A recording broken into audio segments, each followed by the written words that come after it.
I remember the exact moment I realized my name wasn't just part of basketball anymore. It had become part of a conversation I never asked to be in, and it didn't happen on the court.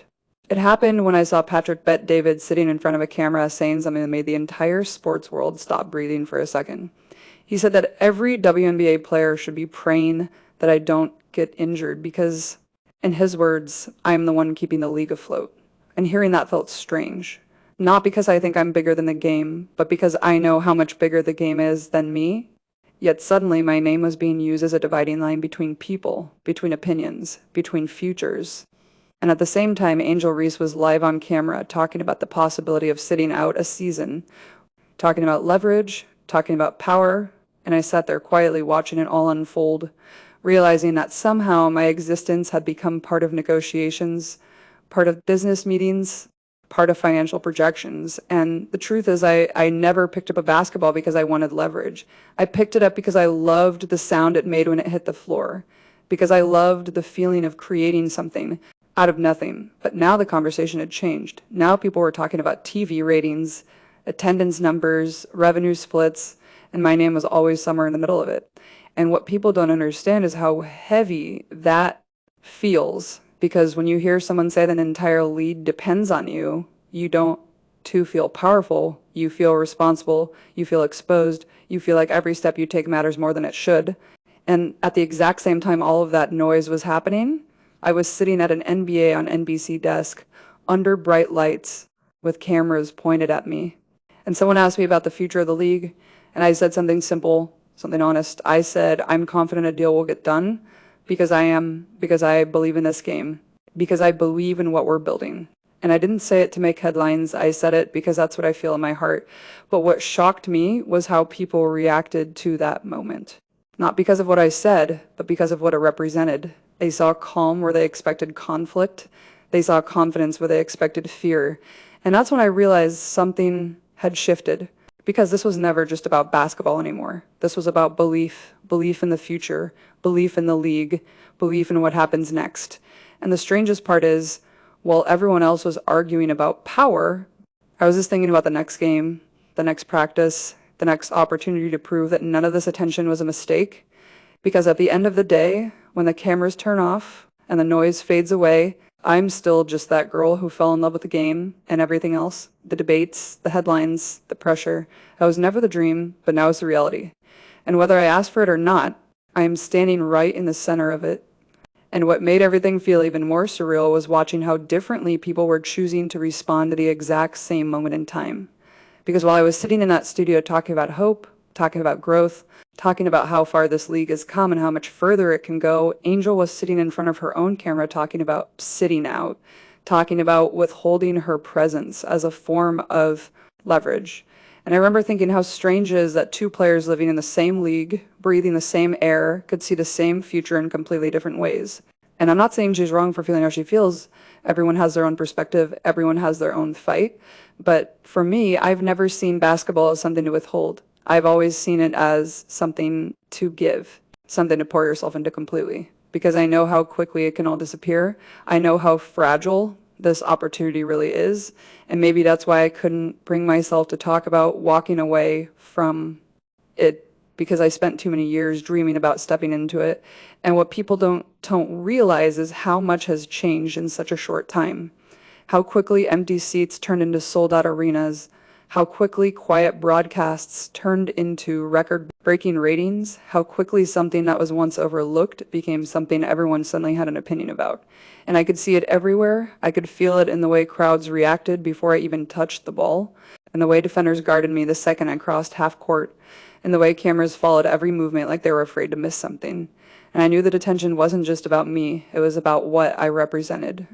It was about possibility. It was about momentum. And momentum is a strange thing because once it starts, everyone wants to claim it.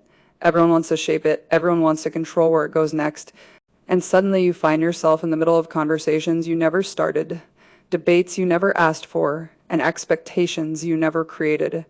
And I remember one night, sitting alone, after all the noise had finally quieted down, asking myself one simple question: what is my role in all of this? Am I supposed to fight? Am I supposed to stay silent? Am I supposed to lead? or am I supposed to just keep playing? And the answer that kept coming back to me was the same answer that's always been there. Play, just play, because that's the only thing I can control. I can't control what people say on television. I can't control what people argue about online. I can't control how negotiations unfold behind closed doors, but I can control what I do when the ball's in my hands. I can control how I show up, how I prepare, how I carry myself. And maybe that's why when people look at me, they see calm, they see confidence, because they don't see the weight. They don't see the responsibility, they just see the player. And the truth is, that's exactly who I still am, even if the world keeps trying to turn me into something else. And the truth that nobody really talks about is how heavy that responsibility actually feels when you're the one carrying it. Because from the outside, it probably looks easy. It probably looks like everything just fell into place for me. Like I woke up one day and suddenly became the center of something much bigger than myself. But what people don't see are the quiet moments. The moments when you realize that every word you say can move markets. Every game you play can shift narratives. Every decision you make can affect people you've never even met. And I started noticing it in small ways at first. The way ticket prices would change depending on whether I was playing. The way arenas would fill up hours before tip-off. The way kids would wait outside tunnels just hoping for a wave. And that's when it really hit me that this wasn't just about basketball anymore. This was about belief. Belief from fans. Belief from sponsors. Belief from networks. Belief from an entire generation that wanted this league to become something bigger than it had ever been before. And I never asked for that role. But once it found me, I knew I had two choices. I could either run from it or I could accept it. And accepting it didn't mean talking the loudest or demanding the most. It meant showing up every single day and proving that the attention wasn't wasted, proving that the excitement was real, proving that this moment deserved to exist. And I remember sitting at that NBC desk, lights shining, cameras rolling, knowing that millions of people were watching, not just to hear what I would say, but to see how I would say it, to see if I belonged there. And I didn't think about negotiations. I didn't think about controversy. I thought about the game. I talked about the game because that's what I've always done. And later I heard people say that appearance meant more than they expected, that it showed something beyond basketball, that it showed stability, confidence, trust. And that's when I realized that sometimes leadership isn't about making statements. Sometimes it's about being steady when everything around you feels unsteady. And I knew there were players frustrated. I knew there were players tired of waiting for change. I knew there were players who felt like this moment should belong to them too. And maybe they were right. Maybe they deserved more. Maybe the system wasn't fair. But I also knew that none of that would matter if there wasn't a Hall season to play. None of it would matter if the momentum disappeared. None of it would matter if the fans stopped believing. And that's the part that scared me the most. Not criticism, not pressure, but silence. Because silence is how things disappear, and I never wanted this league to disappear again. And what hurt the most wasn't the criticism. It wasn't the headlines. It wasn't even hearing my name pulled into arguments I never asked to be part of. It was the feeling that everything we had built together could disappear before it even had the chance to become permanent. Because I remember what it looked like before. I remember sitting in arenas as a kid and seeing empty seats. I remember loving this game when the world barely paid attention to it. And now suddenly the world was watching. Suddenly the world cared. Suddenly the world had opinions about every detail. And I realized how fragile that attention really was. Because fans don't wait forever. Fans don't hold on to something that stops moving. They follow momentum. They follow energy. They follow belief. And I knew if we lost that, it wouldn't be easy to get it back. And that's why when people ask me about the future, about whether I was worried, about whether the season would even happen, I answered the only way I knew how. I said I believed it would, not because I had inside information, not because I was part of those negotiations, but because I believed in what this league was becoming. I believed in the players, I believed in the fans, and I believed that too much had already been built to let it fall apart. Now, and maybe that sounds naive, maybe that sounds simple, but sometimes belief is the only thing you have when everything else feels uncertain. And I could feel the difference between building something and threatening something. I could feel the difference between protecting momentum and risking it. And I made a decision quietly, without announcing it, that no matter what happened around me, I would keep showing up the same way. I would keep playing the same way. I would keep carrying this moment the best way I could, because I knew there were kids watching who didn't care about contracts or revenue splits. Kids who just cared about the game. Kids who just needed to see that this dream was real.